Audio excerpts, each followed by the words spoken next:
प्रकार अस्पतालों में बेड को लेकर मारामारी हो रही है, वहीं इंजेक्शन और ऑक्सीजन को लेकर भी किल्लत कायम है। स्वास्थ्य विभाग के जिम्मेदारों को भी डरा रखा है। खुद को जोखिम में काम करने के बावजूद असुरक्षित महसूस कर रहे हैं और अपने अधिकारियों से यह चाहते हैं कि कम से कम उनके संक्रमित होने की स्थिति में उन्हें या उनके परिजनों को बेड और दवाइयां अवश्य मिले। अब तक तो दिया तले अंधेरा जैसी स्थिति है।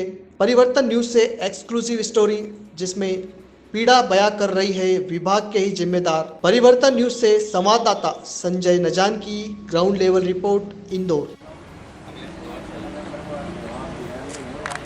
जहां खबर वहां हम, खबर पर नज़र और परिवर्तन चैनल की टीम आपको लगातार स्वास्थ्य विभाग में होने वाले घटनाक्रमों से अवगत कराती रही है। इन दिनों स्वास्थ्य विभाग कुछ लापरवाहियों को लेकर चर्चाओं में।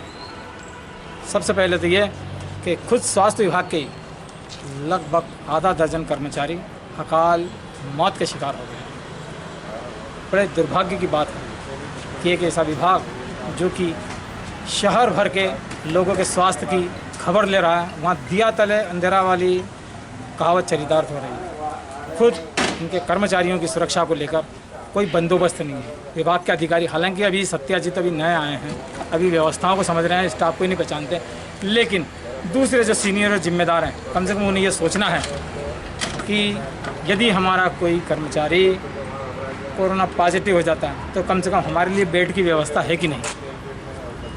जितने भी बड़े, चाहे वो सुपर स्पेशलिटी हो, MY हो, MRTB हो, या प्राइवेट में देखा तो राजश्री हो, CHL हो, सब जगह बेड फुल हैं।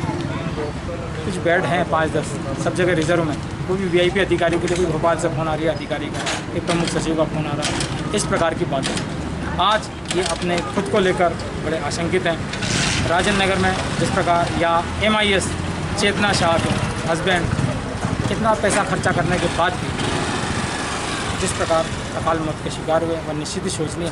कितने बड़े आश्चर्य की बात है कि वो विभाग जो कि जमाने की तबीयत ठीक कर रहा है, उसकी खुद की तबीयत खराब पड़ी हुई है। कर्मचारियों में कहीं ना कहीं खौफ है और कर्मचारी इस बात को लेकर आश्वस्त होना चाहते हैं कि कम से कम यदि खुदा न खास्ता अगर वे कोरोना पॉजिटिव हो जाते हैं या कहीं ना कहीं कोरोना वायरस संक्रमित उसकी चपेट में आ जाते हैं, तो कम से कम उनके लिए विभाग की ओर से अतिरिक्त और विशेष प्रयास क्या कुछ अधिकारियों को निश्चित ही यह सोचना है। एक तो ये बड़ी विसंगति है, दूसरी इन दिनों आगजनी घटना को लेकर तरह तरह की चर्चा है।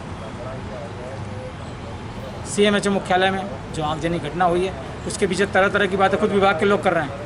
आग लगी है या लगाई गई है, कौन सा रिकॉर्ड जला है, जो रिकॉर्ड जला है उसमें उनके अपनी क्या दिलचस्पियाँ हैं, क्या इंटरेस्ट हैं। कुछ ऐसा है पिछले साल का जो रिकॉर्ड है वो सामने नहीं आना चाहता था, क्यों कि अगर वो सामने आता तो हिसाब किताब पूछे जाते हैं। बहरहाल जो भी हो, लेकिन इन दिनों यह आगजनी भी पूरे विभाग में चर्चाओं का विषय बनी है। खबर में नज़र और परिवर्तन चैनल के लिए मैं संजय नजान, शैलेंद्र श्रीमाल, मोनलसा व्यास और प्रतीक वर्मा की स्पेशल ग्राउंड लेवल रिपोर्ट। धन्यवाद, जय हिंद। जहां खबर वहां हम। मैं पत्रकार संजय नजान, चैनल हेड शैलेंद्र श्रीमाल, आपको लगातार विभिन्न घटनाक्रमों की अपडेट देते रहे हैं। इस वक्त हम मौजूद है CHM मुख्यालय में। आपकी बहुत अच्छी जानकारी के बदला दें कि पूरे देश में रेमडेसिविर इंजेक्शन को लेकर मारामारी मची हुई है और उसे जीवनदायिनी या संजीवनी कहा जा रहा है, जबकि हकीकत ये है कि कई ऐसे मामले हो गए जहां व्यक्ति को 5-5, 6-6 इंजेक्शन लग चुके हैं यही रेमडेसिविर, लेकिन उसकी सेहत पर कोई फर्क नहीं पड़ा, उसका संक्रमण कम नहीं हुआ है।